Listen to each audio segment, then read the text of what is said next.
I know, this is pretty ridiculous.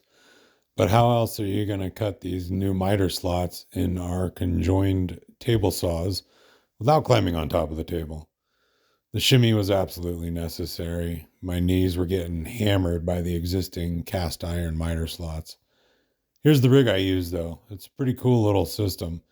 You basically create two separate boards, and then another third board goes into the miter slot itself. Really tight fit.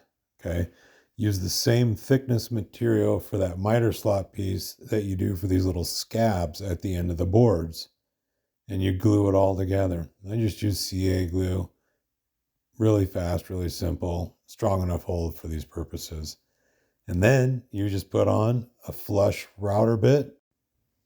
That is to say, a flush trim router bit that has a top bearing. You do not want the bearing on the bottom because you're cutting the wood out from underneath. So top bearing model is muy importante. But you can see you just use that guide. It's the perfect dimension and line up with the cast iron miter slot. You just cut through whatever material you've used for your tabletop or feed tables.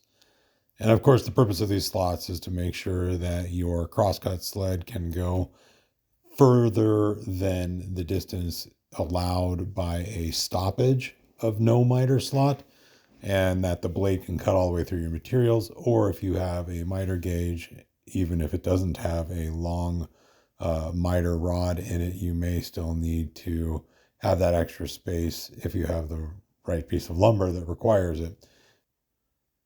And here they are. This is for the Delta and for the Grizzly Dado.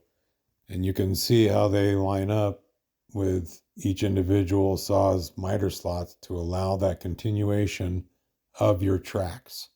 No stoppage.